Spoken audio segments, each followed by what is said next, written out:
I'm Natasha Kirchuk, and thanks for joining us from our studios in Israel.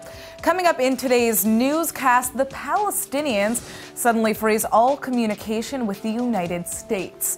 3 Israeli citizens face a life and death situation after illegally entering the West Bank. And it looks like international tennis star Serena Williams is turning to Israel for some fashion help.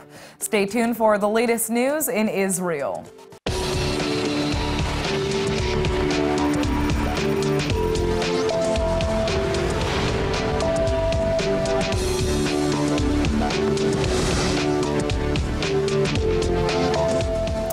Breaking reports coming in now say the Palestinian Authority has just cut all talks with the United States. The sudden decision comes after the United States moved to close the PLO's office in Washington, D.C. amidst intense Palestinian rage. This obviously throws a huge, if not game-ending wrench into President Trump's plans for landing the ultimate deal of Mideast peace. Efforts the White House has been ramping up over the last few months, spearheaded by Trump's son-in-law, Jared Kushner. The State Department first threatened to shutter the PLO's office because of new Palestinian efforts to sue Israel in international court, defying any meaningful peace talks. Clearly, the move has enraged the Palestinians to the point of no return.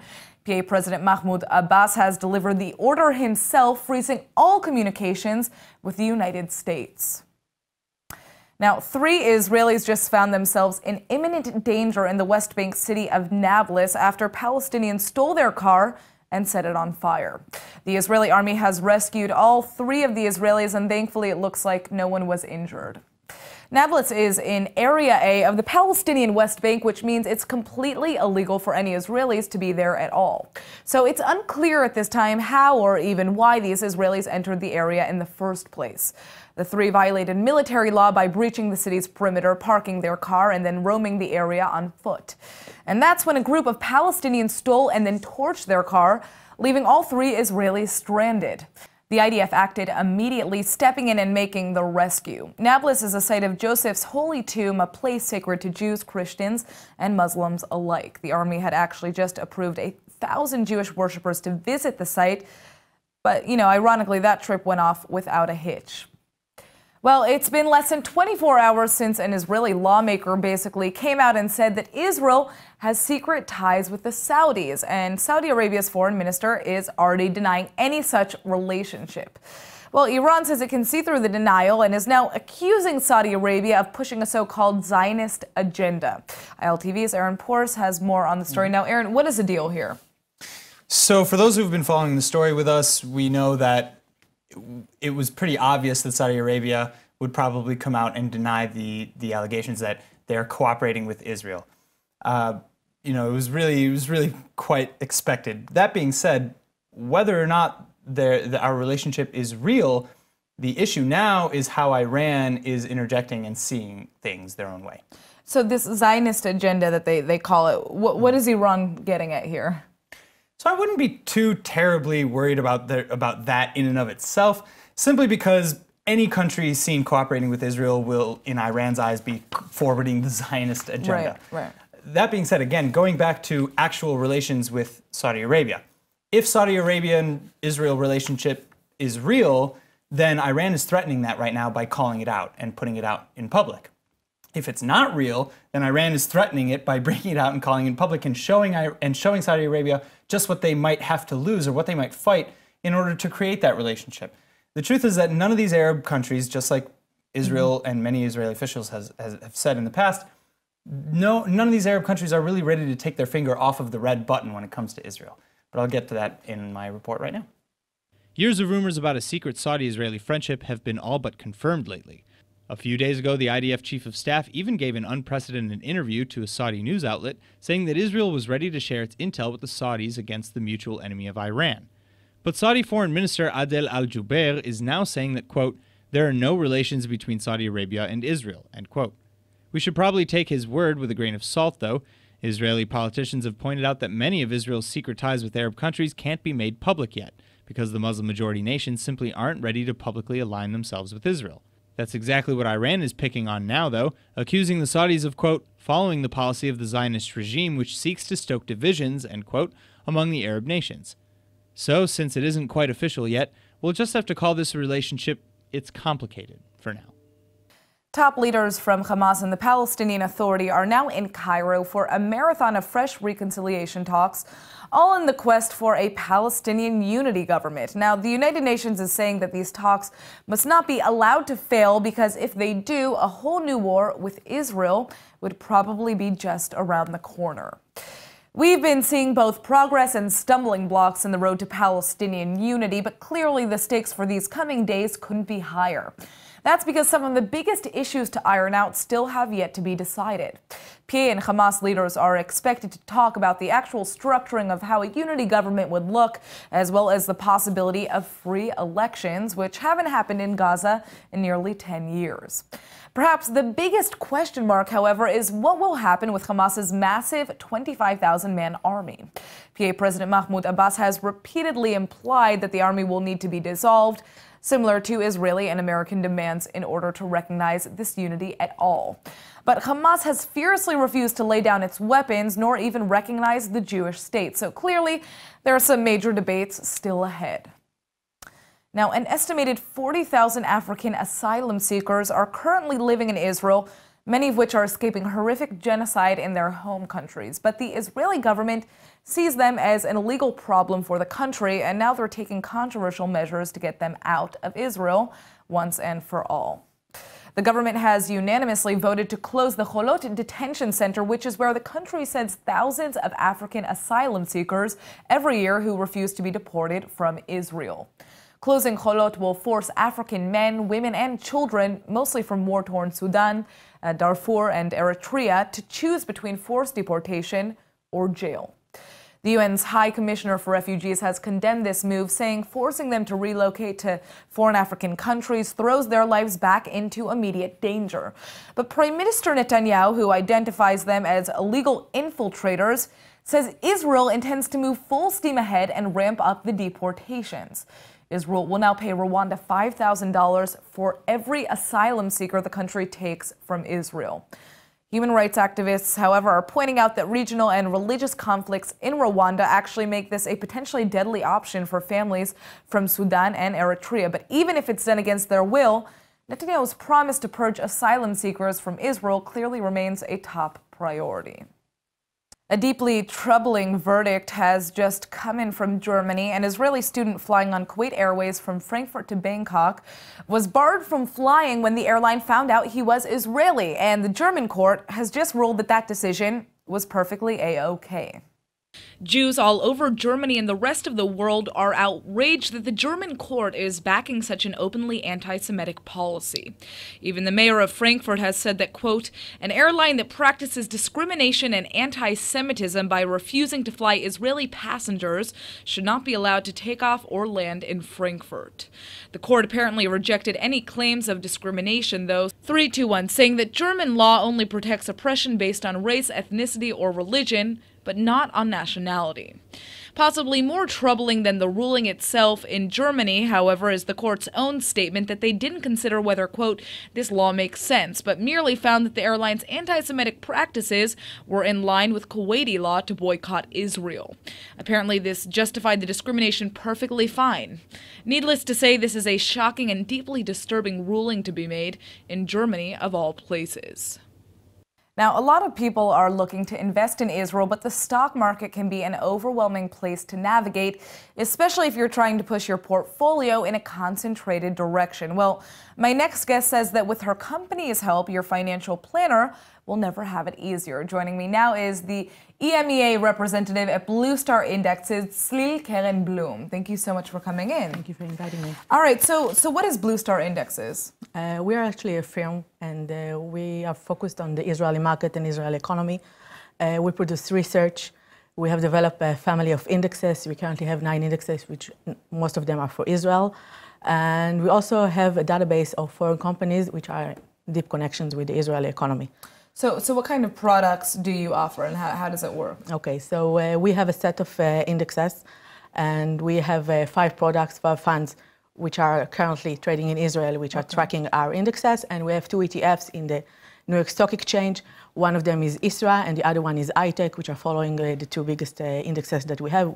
The big broad index, which is a benchmark for the Israeli equities trading globally, and in Israeli companies which are trading globally, but from the high-tech sector. Interesting. Okay, now how would you describe the health of the Israeli economy today, given that you're doing this work? I think we believe that Israel has a very big potential, and we are afraid that most of the investors around the world are missing out a major opportunity in investing in Israel, and that is the reason why we develop all kinds of products which will emulate to easier invest in the Israeli economy. And when you say invest in the Israeli economy, I mean, where should people be investing? What are, I mean, your company is advising people essentially. Actually, we are not advising. We are building products which will help the people to invest in the Israeli economy. So there is the indexes, of course, which can be tracked by ETF or other Israeli funds. And there is a pro-Israel universe, which we created, which contains different foreign companies that have a strong connection to the Israeli economy. And the reason we build this index is because we feel that, first and foremost, we want to see that Israel is globally connected and therefore is actually unboycottable.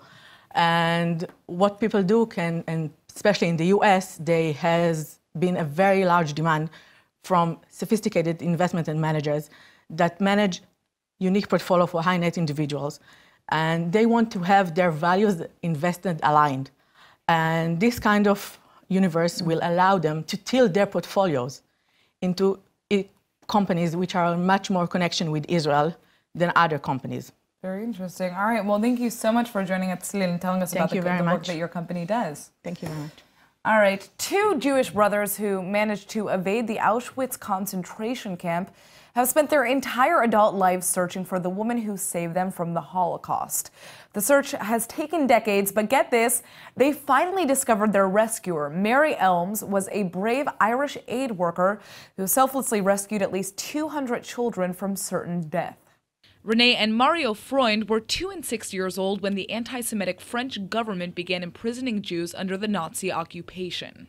They were sent to a horrific Nazi camp in the south of France, where their father met Mary, a young volunteer aid worker, and begged her to save his children's lives. Fearlessly risking it all, she managed to smuggle the brothers and 5 other Jewish children to a tiny mountain village in the Pyrenees, where a local priest enrolled them in Catholic school, hiding them from the Nazi eye. Mary went on to save 200 Jewish children like this, and her story can now be seen in a heartbreaking new documentary narrated by Winona Ryder. People like Mary were God sent. She acted out of a pure belief in that she had to help those who needed the most. Mary Elms started to select Jewish children, kept them and tried to hide them as best as she could. Flouting authority that's tyrannical, that's an act of resistance. Taking a child out of a camp is an act of resistance. Eventually, the woman whose life was protecting others found herself with no one left to protect her. Elle savait que quand même c'était dangereux. Les Allemands étaient là, surtout après quand la France a été complètement envahie par eux. Mary was ultimately captured by the Nazis and imprisoned for half a year before being freed by the Red Cross. She passed away 15 years ago, and for decades her heroic acts were never reported, until a few years ago when Israel's Yad Vashem Holocaust Memorial named her Ireland's first righteous among the nations. It's always inspiring to see art crossing borders where politicians can't, and now a local family here in Tel Aviv is spearheading Israel's Lomography movement, a global phenomenon celebrating 25 years of analog photography with colorful, vibrant mosaics known as Lomo walls all over the world. ILTV's Brett Allen Smith has the scoop.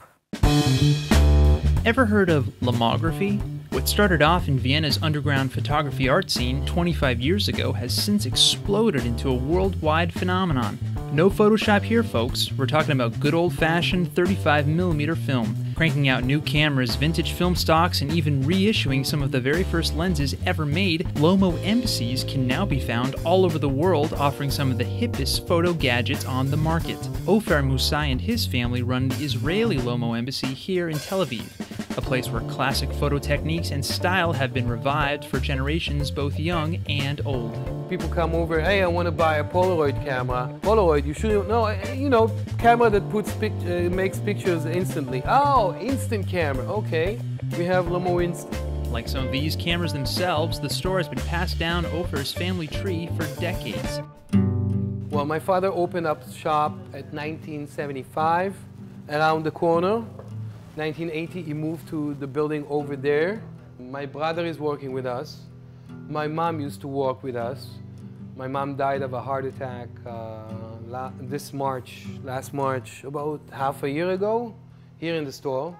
And now, celebrating 25 years of Lomography, nearly 200 Lomo embassies all over the world are building their very own Lomo walls.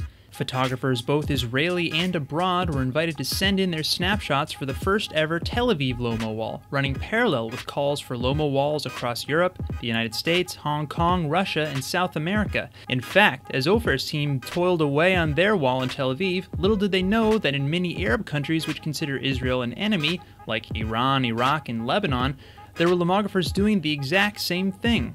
And now, after weeks of hard work, Israel's Lomo wall is finally being unveiled in Beit Ariela, just next door from the Tel Aviv Museum of Art. This impressive mosaic boasts over 1,500 individual photos, snapped by Lomographers in Israel and all over the world. That one's yours? Yeah. And also this one. Oh, I love that one. From Independence Day. With the orange, I love that one. These aren't just regular color pictures, these are like... These ones are the Lomochrome. So it's a special film that Lomography makes. Mixed in with the Israeli entries, you'll even find a few shots with some surprising origins. Yeah, when I got the pictures, I saw the list of the countries. I said, what the hell? It wasn't like England and Denmark and United States. It was very obscure countries, which was cool. That's the good thing about art, I guess, that it's not connected to anything but the artwork itself. It doesn't care about politics or anything. With 196 countries all celebrating the power of art with Lomo walls of their own, clearly this is exactly the kind of snapshot the world could use a little more of. Wow. All right, we don't typically think about what goes into constructing the buildings that we stand in, but as our world advances, so does the way that we construct our homes and workplaces. Well, joining us now is Pamela Davidson, the co-founder of Becker Create, a company that is on a mission to revolutionize the industry. Thank you so much for coming in. Thank you for having us. All right, now this is a very interesting topic to me because, you know, many of us, like I said, we don't know what goes into building the homes that we stand in. So what does your company do specifically? So we have a platform that has a digital building store. We look at the whole building process holistically, looking at it from the digital model, the design of the building, through the construction build-out and onto the digital twin. So if you know anything about construction, or you know anybody who has, you'll know that the construction industry is ripe for change. Buildings cost too much to make, they take too long to build, and we're building inefficient buildings. We're building the wrong kind of building. So we're using light steel frame construction, which you can see behind me. This is a new kind of technology that we're using in our platform that has excellent thermal equalities, the excellent acoustic abilities. Not only that, it's also earthquake proof, and the best part is it's really quick to build. It's a quick build out and you have a far superior product. Wow.